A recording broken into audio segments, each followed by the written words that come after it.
আহিছো অসমত অহা 5 বছৰত এটাও বাংলাদেশী নাথাকে বাংলাদেশীৰ ঘৰে ঘৰে চলিব এতিয়া প্ৰশাসনৰ বুলডোজাৰ মুখ্যমন্ত্ৰী ডক্টৰ হিমন্ত বিশ্ব শৰ্মাই পুনৰ বাংলাদেশীক হকিয়নি দিছে কালি দেশৰ গৃহমন্ত্ৰীৰ সন্মুখতে জেনজি সমাৰোহত মুখ্যমন্ত্ৰী ডক্টৰ হিমন্ত বিশ্ব শৰ্মাই সমগ্ৰ ৰাজ্যৰ লাখ লাখ জেনজিৰ সন্মুখত এই মন্তব্য কৰিছে সকলোৰে সমৰ্থনত এই মন্তব্য কৰিছে কোনেও নিবিচাৰে অসমত বাংলাদেশীৰ বিচৰণ ভূমি হওক আৰু যাৰ বাবে সম্পূৰ্ণৰূপে সমগ্ৰ অসমৰ পৰা এটাকৈ বাংলাদেশী বিচাৰি খেলিবলৈ এতিয়া সাজু হৈছে পুনৰ অসম চৰকাৰ অহা 5 বছৰত অসমত থকা প্ৰতিটো বাংলাদেশীৰ ঘৰত চলিব প্ৰশাসনৰ বুলডোজাৰ বাংলাদেশীৰ বিৰুদ্ধে পুনৰ কঠোৰ হৈছে মুখ্যমন্ত্ৰী ডক্টৰ হিমন্ত বিশ্ব শৰ্মা বাংলাদেশী হকিয়নি দি মুখ্যমন্ত্ৰী ডক্টৰ হিমন্ত বিশ্ব শৰ্মাৰ কেইবাটাও ডাঙৰ মন্তব্য আছে ৰৈছে এই মুহূৰ্তত টাইম 8 বিগ ব্ৰেকিং অহা 5 বছৰত একথা মাতিও বাংলাদেশীৰ হাতত থাকিবলৈ দিয়া নহব কোনো কাৰণত বাংলাদেশীৰ বিচৰণ ভূমি হ'বলৈ দিয়া নহব অসম এটাও বাংলাদেশীক অসমৰ ভূমিত থাকিবলৈ দিয়া নহব বুলি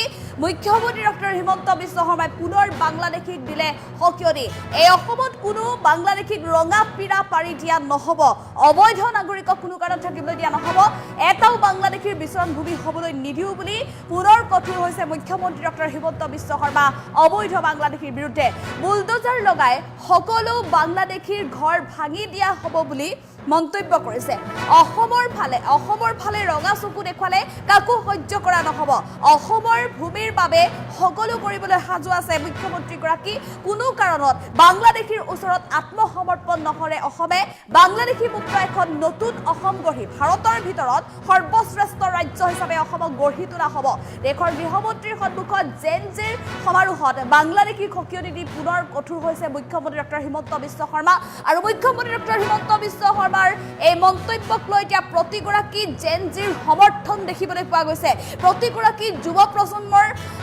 প্ৰজন্মই এতিয়া বিচাৰিছে কেৱল মাত্ৰ সম্পূৰ্ণৰূপে অসম বাংলাদেশী মুক্ত হওক আৰু মুখ্যমন্ত্ৰী ডক্টৰ হিমন্ত বিশ্ব শৰ্মাই অসমক বাংলাদেশী মুক্ত গঢ়ি তুলিবলৈ যি পদক্ষেপ গ্ৰহণ কৰিছে প্ৰতিটো পদক্ষেপকে সমৰ্থন জনাইছে অসমৰ যুৱ প্ৰজন্মই ভৱিষ্যতে যাতে অবৈধ বাংলাদেশী অসমৰ ভূমিত কোনো কাৰণত দখল কৰিব নোৱাৰে অবৈধ বাংলাদেশীৰ কাৰণে কোনো কাৰণত যাতে অসমৰ ভূমি বিচৰণ ভূমি হ'ব নোৱাৰে তাৰ বাবে এতিয়া যুৱ সমাজে সমৰ্থন কৰিছে মুখ্যমন্ত্ৰী ডক্টৰ হিমন্ত বিশ্ব শৰ্মাক মুখ্যমন্ত্ৰীৰ সেই মন্তব্যৰ পিছতে চাৰিওফালে হাত চাপৰি কৰিবলৈ পোৱা গৈছিল যুৱ সমাজে হাত চাপৰিৰে সমৰ্থন জনাইছিল মুখ্যমন্ত্ৰী ডক্টৰ হিমন্ত বিশ্ব শৰ্মাৰ সেই মন্তব্যক আমি পুনৰ জনাইছো এয়া ডাঙৰ খবৰ এইবাৰ বাংলাদেশী সাৱধান এইবাৰ বাংলাদেশীৰ নিস্তাৰ নাই মুখ্যমন্ত্ৰী ডক্টৰ হিমন্ত বিশ্ব শৰ্মাই পুনৰ বাংলাদেশীক দিলে কঠোৰ হকিয়নি অহা 5 বছৰত অসমত থকা প্ৰতিটো বাংলাদেশীৰ ঘৰত বুলডোজাৰ চলাবলৈ সাজু হৈ উঠিছে পুনৰ এতিয়া প্ৰশাসন বাংলাদেশীৰ বিৰুদ্ধে পুনৰ কঠোৰ হৈছে মুখ্যমন্ত্ৰী ডক্টৰ হিমন্ত বিশ্ব শৰ্মা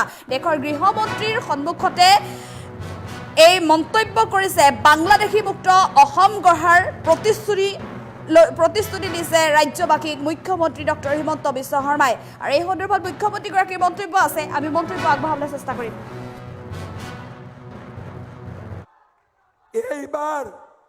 এইবাৰ আমি 1.5 লাখ বিঘা মাটিত এভিকশ্যন কৰিলো মই আপোনালোকক প্ৰতিশ্ৰুতি দিছো অহা 5 বছৰত বাংলাদেশীৰ হাতত থকা একথা মাটিও মই উঘালি আনিম আৰু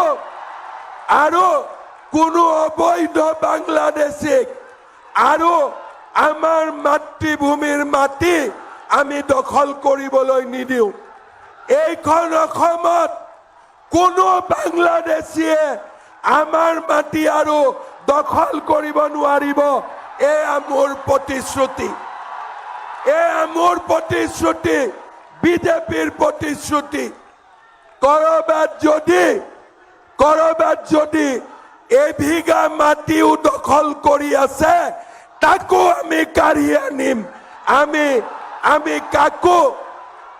আমি কাকো অসমৰ মাটি দখল কৰিব নিদিওঁ শ্ৰদ্ধাৰ যুৱ বন্ধুসকল সকলোৱে বুজি পাওক এই অসমত আমি আৰু বাংলাদেশীক ৰঙা পিৰা পাৰিব নিদিওঁ এই অসমখন তেওঁলোকৰ বাবে আৰু কেতিয়াও এটা কৈ বুলডোজাৰেদি আমি অবৈধ বাংলাদেশী আমি উচ্ছেদ কৰিম কৰিব লাগিব নে নাই? এভিকশন কৰিব লাগিব নে নাই? পাক্কা লাগিব। বিজেপিক ভোট দিব লাগিব, চৰকাৰ আনিব লাগিব। আনিব নে নাই চৰকাৰ? চৰকাৰ আহিব নে নাহিব? অসমৰ কাৰণে, আমাৰ ভৱিষ্যতৰ কাৰণে আমি চৰকাৰ আনিবই লাগিব। কাজিৰঙাত আকৌ গড় মাৰিব আমি দিম নেকি? কোনোবাই যদি অসমৰ ফালে ৰঙা চকু দেখুৱাই, সেই ৰঙা চকু আমি কাঢ়ি আনিম। কিন্তু আমি কেতিয়াও আৰু আত্মসমৰ্পণ নকৰো, আমি যুঁজিম আৰু আমি যুঁজি আমাৰ মাতৃভূমিক আমি ৰক্ষা কৰিম।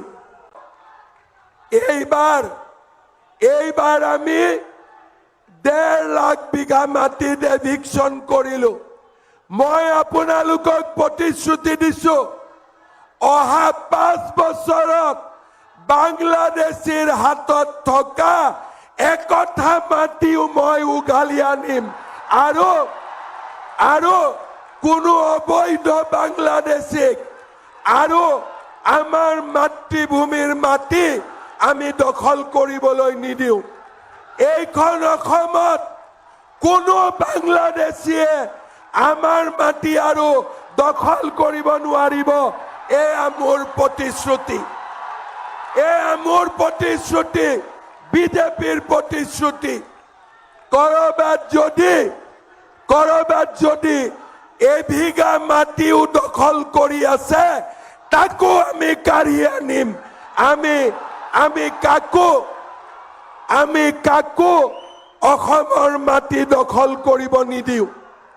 শ্ৰদ্ধাৰ যুৱ বন্ধুসকল, সকলোৱে বুজি পাওক, এই অসমত আমি আৰু বাংলাদেশীক ৰঙা পীৰা পাৰিব নিদিওঁ। এই অসমখন তেওঁলোকৰ বাবে আৰু কেতিয়াও এটা কৈ বুলডোজাৰেদি আমি অবৈধ বাংলাদেশী আমি উচ্ছেদ কৰিম। কৰিব লাগিব নে নাই? এভিকশন কৰিব লাগিব নে নাই? পাক্কা লাগিব। বিজেপিক ভোট দিব লাগিব, চৰকাৰ আনিব লাগিব। আনিব নে নাই চৰকাৰ? চৰকাৰ আহিব নে নাহিব? অসমৰ কাৰণে, আমাৰ ভৱিষ্যতৰ কাৰণে আমি চৰকাৰ আনিবই লাগিব।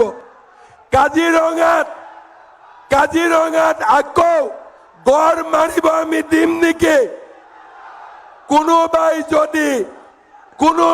যদি অসমৰ ফালে ৰঙা চকু দেখুৱাই, সেই ৰঙা চকু আমি কাঢ়ি আনিম।